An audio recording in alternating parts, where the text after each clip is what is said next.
This week on the WriterCon podcast. But I, on the WriterCon podcast. But I always say the sort of cliched, but I guess cliches are cliches for a reason. They're true, which is your journey is totally going to be different from anyone else's. So just throw out all your ideas of, stay in your own lane, kind of another cliche, because everyone's writing journey looks so different.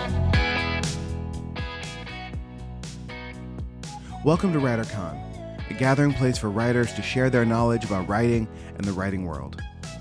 Your hosts are William Bernhardt, best-selling novelist and author of the Red Sneaker books on writing, and Lara Bernhardt, award-winning author of the Wantland Files book series. Hey writers, greetings from the WriterCon crew, me and Lara and our sound engineer, Jesse Ulrich. This is our first episode, I think, since Thanksgiving and the special Steve Barry episode.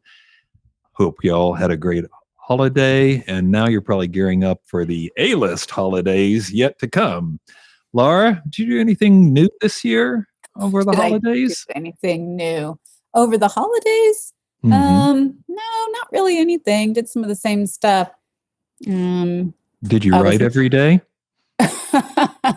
I work on a book every day. That's writing. Really my very own, but I was working frantically on book-related projects and writing projects. And I was most thankful for a return to full health after a rough year of some medical not fun things. Absolutely. Jesse, how about you? Anything distinctive about Thanksgiving other than new felines in the house, I think? Yeah, no, I'd say a standard Thanksgiving. I mean, I guess it was less stress than past Thanksgiving. I'm still recovering from, I think, 2 Thanksgivings ago where my dad overheated during dinner and fainted pretty much and was non-responsive for a couple minutes. And he had to go to the hospital. He's fine. He was fine. But that was terrifying, and I'm still recovering from that. So Thanksgiving's always a little weird for me now. Oh wow! That sounds. Did they determine what caused him to? He was having a weird medication switch where he was on a medication he didn't need to be on anymore. So his blood pressure dropped precipitously. On top of eating a lot of food and being under a very bright light that my parents-in-laws have now replaced in their dining room. And so, but yeah, that was, trying to pick up a full adult human being, as dead weight is the terrifying experience. So every Thanksgiving that doesn't happen is a plus. So, well, thanks for giving us the proper perspective. There you go. Yeah. Be thankful. All right. Our interview today is with the wonderful Rebecca Hanover. She's the author of The Last Applicant, which was just released in October.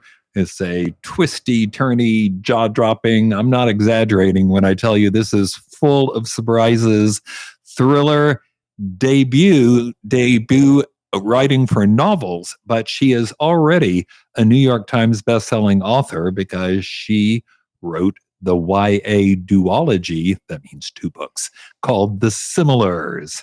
And get this, she's got an Emmy Award for writing for The Guiding Light.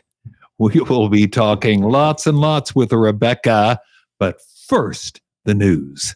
Jesse, take us away.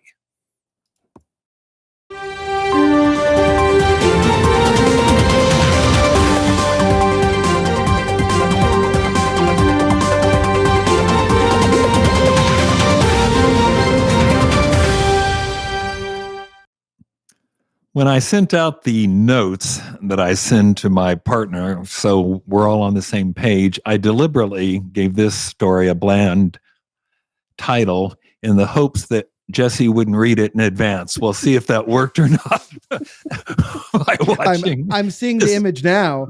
So after putting in the PowerPoint. So. And it's an AI story. There's going to be an AI story. But this one is about a Swedish startup company called Pirr. I know you all want to know that this is spelled not like a cat, but like Pirr. Jesse, that's a Swedish word that means a state of excitement. Just telling you. All right. This is an AI app that has been trained on, wait for it, a gigantic library of smut. Yeah, pornography, and it is ready and waiting to help you fantasize with an AI. Here's how it works. You write the first your snarl was worse than mine, Jesse. I saw that. You write the first paragraph, and then the AI takes it from there. And then maybe a few paragraphs later, you can choose what happens next. In, like, I guess the spiciest ever choose your own adventure. Yeah, okay, I'm turning around on this. I'm turning around on this now. Now you're interested. Now I like how it involves, like, you have to start it. I like this idea. Yeah, or you can step in and write some of the story yourself anytime you want, or let the AI take over. You can even collaborate with All right, I'm off again. I think on the last two podcasts, I've proposed that we take up some kind of project, and clearly someone needs to take up this one, but it's not going to be us. I'm not even going to propose that we collaborate with Pirr for a story, but it has caught on with other people. According to the company, they have more than 150,000 users who spend on average 22 minutes, longer than I would have expected, in a single session with the sexy romance novella co-writer AI Pirr. Gosh, guys, I don't even know where to go first. Jesse, what do you think about this? Man, this episode's definitely going to be rated not for kids. Don't say that. I wouldn't do that. Smut? Yeah. What's smut, mommy? Yeah. Well, so, honestly, it's a funny, fascinating idea. For the proportion of the population that can be stimulated by words alone. Like, it's an interesting idea.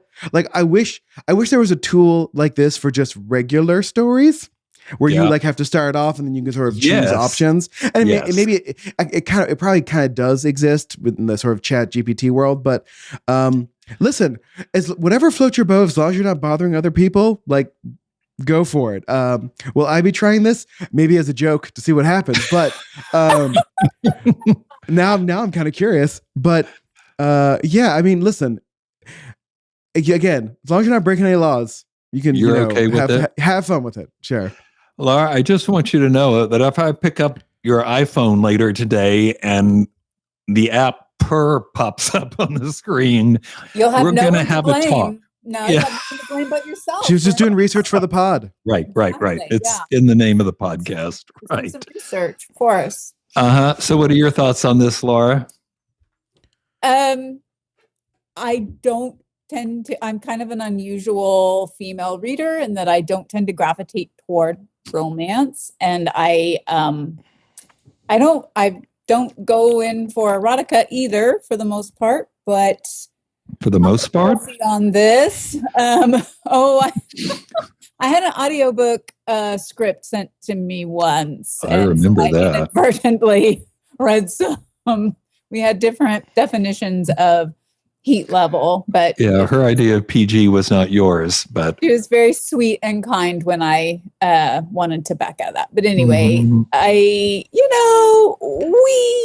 are not prudes, and I just think if this makes people happy, and like Jesse said, if you're not harming anyone else, it's okay. Like, it doesn't bother me that erotica exists. It doesn't bother me that most women like to read romance. Whatever makes you happy, if it's not hurting someone. I just don't want to see anyone harmed or exploited in any way. So let me just make that clear. Well I'm not said. saying anything goes. No one should ever be harmed or exploited. But something like this, that you're using your own creativity to write a story, seems okay. Yeah. Well, yeah, is this making me sound really old? Because I think I'm with Jesse. I think this would be more fun if it weren't all about porn, If we were collaborating on a story with a computer, that could be fun. But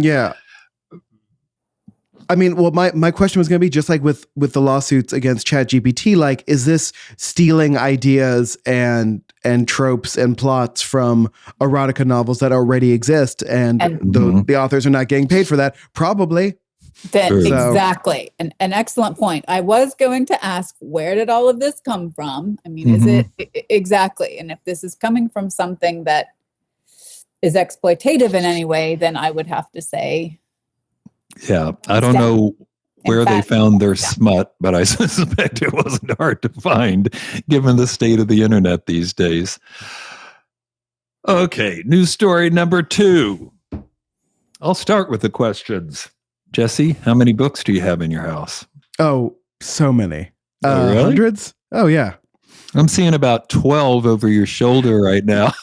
Yeah, well, these are new shelves in my office because I have so much stuff. But like, I can take a picture for our listeners if they want to see our library that is also our dining room to see how many books we have, which is many. Okay, now Lara. Within 5, how many books do we have in our house? 1,000? Without going over. Oh, we are so over 1,000. I think they can see 1,000 behind you, and maybe, and we've got all as well with me. And that's just one room. It's not even the room with the most books in it. But right. And anyway, there's standing shelves, and there's a point. Sort of, that I'm asking this because YouGov, and that's a website, I'll put links in the show notes, polled more than 29,000 Americans about their book owning proclivities. You will be pleased to know that 85% of Americans polled said they owned at least one physical book. That doesn't mean their collections are huge. 1 in 5 or 20% say they own between 1 and 10 books. 14% go up to 25 books. 13% will go up to 50. But overall, including ebooks, at least 69% of all Americans own 100 books or fewer. Although I have to qualify that by pointing out that 6% apparently don't know how many they own. And I don't mean like Lara guessing how many thousands. I think it's more like they don't know if it's 3 or 4. But anyway, another 25% own at least 100 books. 4% are between 500 and 1,000. And only 3% own more than 1,000 volumes. Lara, I think you and I are in the 1%. I always wanted to be in the 1%, but a different 1%. With that. With that. Like, as a child, I owned more than the majority of most Americans, I think. Christmas and birthdays, all I ever asked for was gifts of books. And so I had quite a library even as a child. So this is a little bit astounding to me. That's interesting because one of the things this poll pointed out that the numbers don't really vary between people who do have children and people who don't. Like I would have thought anybody with children, you go out and buy a bunch of board books to read at bedtime, right? But apparently that's not really a factor here.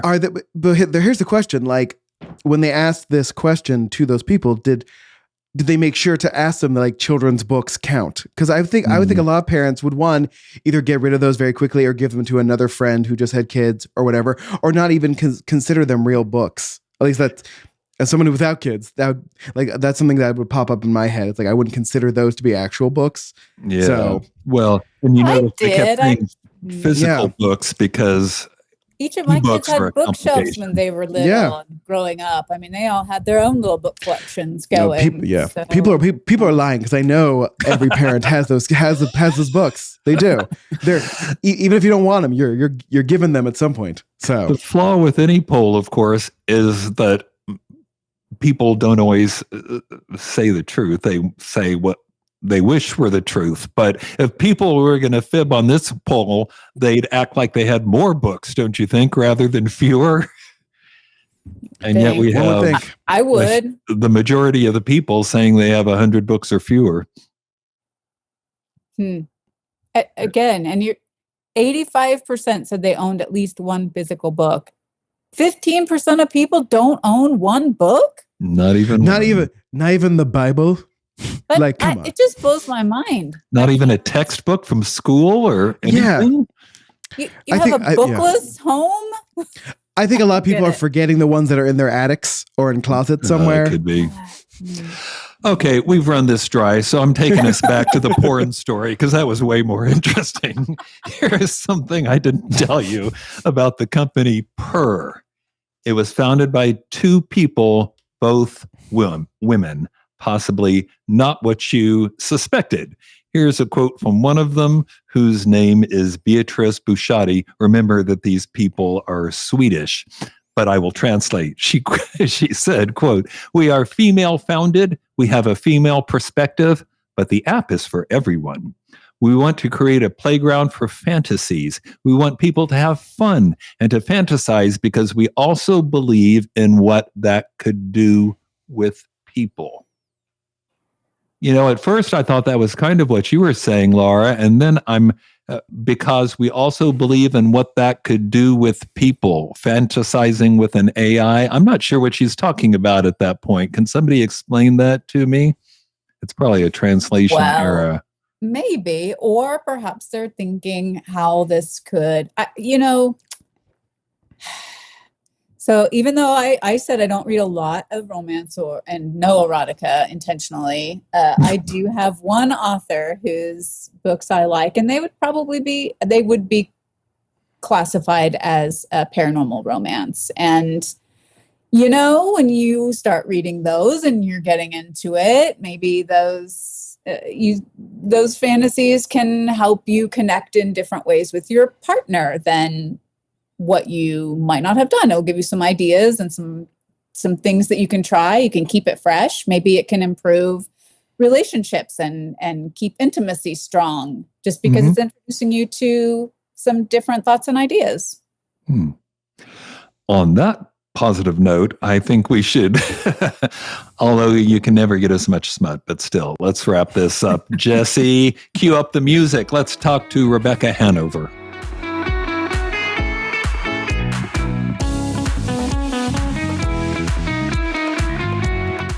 Welcome to the podcast. Thanks so much for having me. You bet. Okay, traditional first question. If you could offer writers one piece of advice, what would it be? Such a loaded question, but yeah, you could probably do 20, but pick one. Yes. But I always say the sort of cliched, but I guess cliches are cliches for a reason. They're true, which is your journey is totally going to be different from anyone else's. So just throw out all your ideas of, stay in your own lane, kind of another cliche, because everyone's writing journey looks so different. And you can only write the stories that you can write and that are right to you. So I'll throw in a third one, eyes on your own paper. But all of these, I have to tell myself, I tell myself these all the time. So I think that's so important because you could really lose, especially with. I love that. I love it because it's so difficult not to compare. You look out and you see other people doing different things, which we immediately relate to better things. And it's exactly. So particularly in the publishing world today, so much is changing so fast. Imitation is not the way to get ahead, I think. Right. That's true. I mean, when you think about, so many successful authors, they really have done what felt right to them. And, all those like, oh, this is what's hot right now. Who knows? I mean, there's truth to that. Sure. But that changes so fast. And if you're just chasing trends, it's never it might work out, but it might not at all. Yeah. And then you might miss writing the thing that was going to be really great, So, I just think, especially with social media, like it's just impossible to, no one can cope with the amount of if you're comparing to every post you see, you'll go mad. You'll just go go mad. So Right. No one gets everything is something I had to tell myself Another in the one, early another good days when I realized that although my books were selling, I was probably not going to be the next Faulkner. Right. Bill, Right. no one gets everything. Right. Be glad for what you got. Right. Yeah. Could not agree more. And I've been to Faulkner's house. I'm actually from Memphis, Tennessee. And it's crazy. But like, didn't he write on the wall? Because he was kind of going insane a is little. written on the walls in his office. Yeah. Yeah, So that was like fabulous. He had some struggles, I'm sure. I mean, I'm sure it wasn't all that easy, and he probably didn't have it all. So right, could not agree more. All right, great opening. Now tell us about your new book, The Last Applicant. Yes. So it is a domestic suspense / psychological thriller, however you want to describe it. Scary. And it became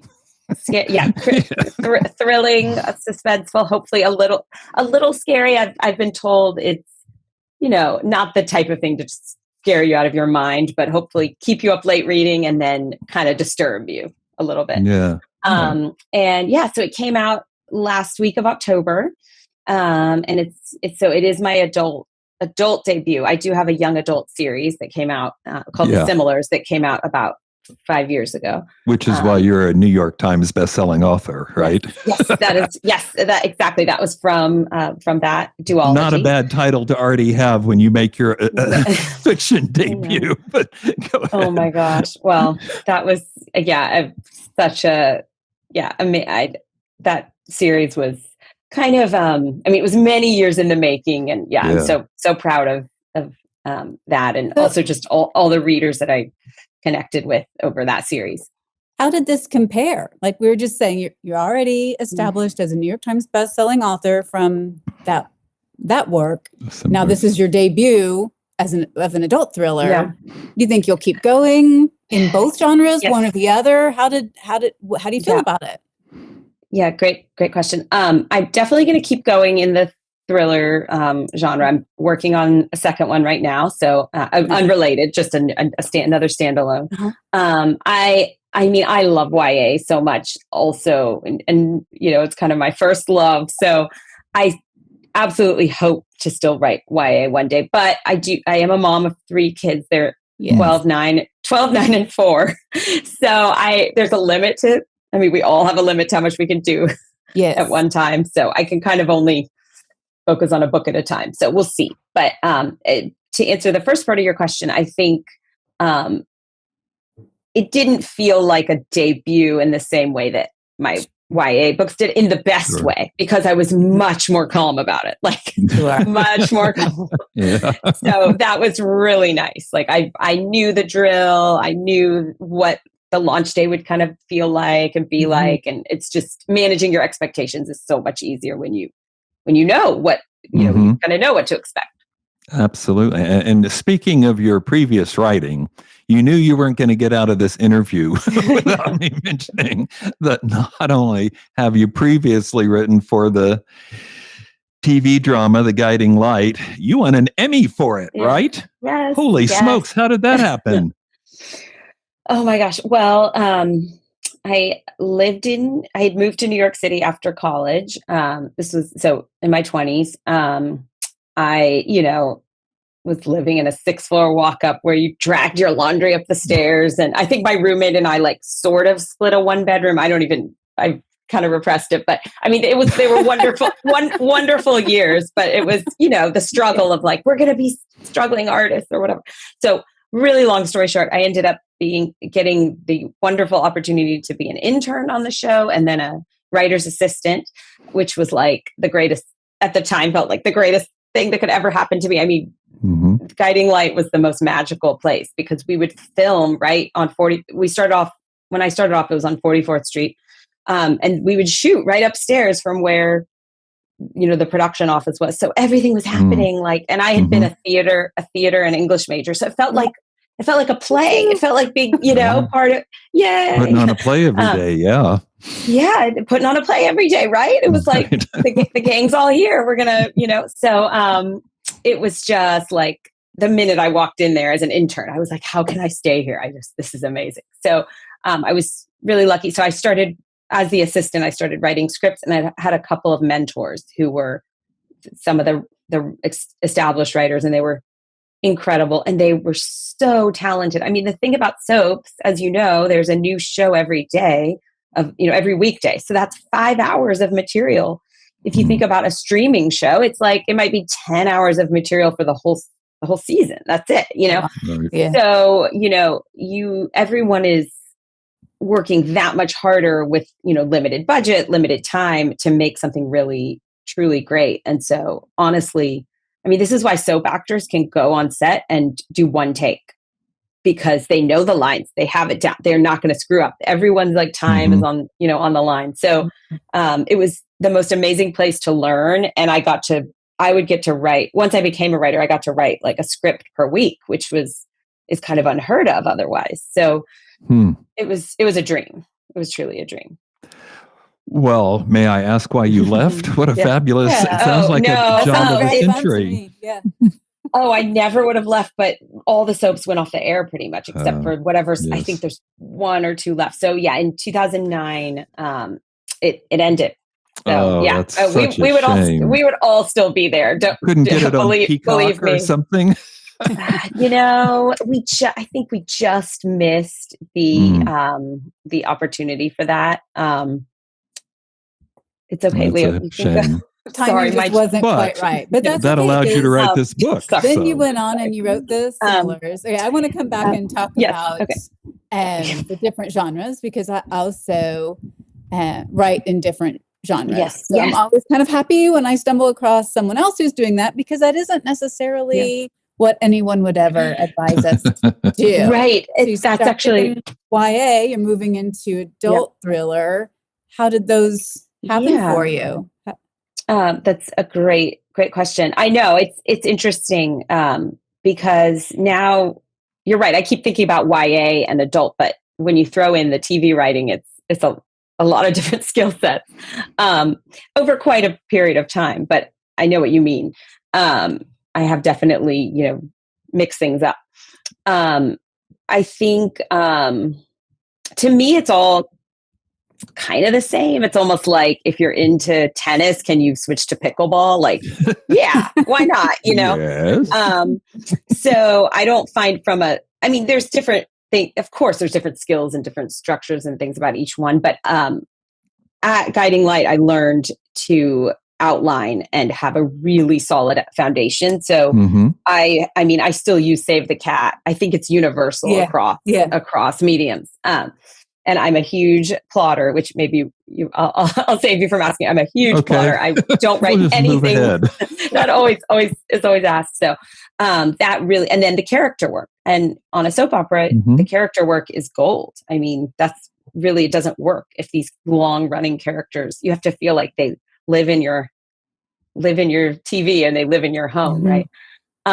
So yeah, I mean, the switching to adult was not really strategic so much as I had this idea for the Last Applicant that I really wanted to explore. But honestly, so many YA authors specifically are writing for adult now as well. I think there's a little bit of, I think people are actually being advised to be, to diversify a bit. So no, I'm not going to turn around though and write like historical fiction. Like I'm going to stay within one of these. Just for the heck of it. You mentioned before that you just really enjoy YA, and then you had this great idea. I mean, I think we're of the same mind here. I think a good story is a good story, and you talked about writing what you are compelled to write, what you're moved to write, the stories that only you can. I mean, I write women's fiction and I write supernatural suspense. Again, like you, I don't plan to go write in every other single genre, but the ones that I like writing in, I really enjoy. That's what I love reading. That's what I like writing. Same. And I probably have read, hundreds of thrillers as well as, many of the YA books out there. So yes, those are, to me, they're both very escapist. One is more really escapist. Like we're all channeling our inner 14-year-old when we read YA, and a lot of it's like those of us who grew up on like Hunger Games and Divergent and Twilight, like there's a real escapism, wish fulfillment, like all that kind of stuff. With thrillers, it's still completely an escape. I mean, you're reading, but it's, usually the protagonist is someone who's close to your own age. So you can kind of really get in their shoes. But again, the heart of it is similar to me. Do you think those YA readers will mature and follow you into your thrillers? Because I know I get some crossover. I have a little Venn diagram of my readers. Some only read one or the other, but I've got some that are. That's amazing that you have that. So. You have that data. That's super interesting. I'll have to talk to you sometime about how you put that data together. So it's really, because I don't know. The truth is, I don't know who, I have some wonderful folks, who show up on Instagram and message me or different things, but I don't know how old they are. I mean, and I'm not going to ask, are you 15 or something? I won't go over well. That's not good, right? So but a couple of them have showed up on Goodreads. A couple of them showed up on Goodreads a year before this book came out to be I can't wait for another Rebecca Hanover book. And I was thinking, I hope this person's not 12 because this new book is edgy, right? But I don't think they were. I mean, they might have been a 35-year-old woman who just likes YA because so many of us do. So many of us, so definitely there's crossover. I haven't run the analytics on it. Yeah, I mean, is that your worst worry? I'm astounded, and this does show my age, how, the new adult and the new wave of young adult, the fourth wing and whatnot is really very profane. This generation of readers does not seem to care much about language or about, profane language, I guess. Right. Yeah. Right. No, you're right. I probably shouldn't be. Also, it's very clear if you read the description. I think people will know what they're getting into. So, but yes, I think there's definitely been some folks who have followed me over to this new space, which is lovely, and I so appreciate. Well, I think you touched on this, but what's coming next? Are we going to do more YA, or is The Last Applicant the first of something, or where are we going next? Yeah.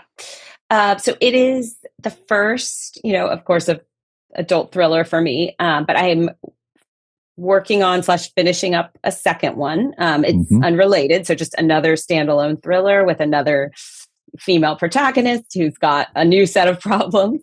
And then we'll see. I mean, I really would love to kind of continue on, on this trajectory and write even more of these. And then, the YA is always there. I think for me, it'll need to kind of be the right idea at the right time for the YA. But have you considered a series character? It seems to be what the publishers want these days. Some character that can repeat from one book to the next. Right. That's super not on your horizon. I'm getting the impression. No, but you've piqued my interest for sure. So maybe, but not something. I'm but thank me in the acknowledgments when you. Okay, I will. In 4 years when I come out with that, I will. That totally sounds great. Well, this has been a blast, Rebecca. Thank you so much for being here, and hope we can have you on again. Yes. When that next book comes out, okay? Yes, okay. I would love it, and thank you so much. You bet. Thanks so much.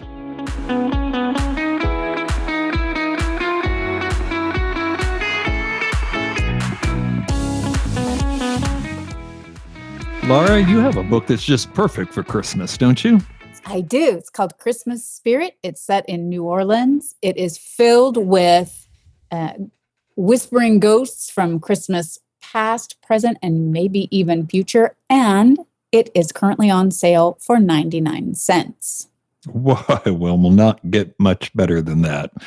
I hope ever, because you should be compensated much more. But it's Christmas, so it's Christmas. Merry Christmas!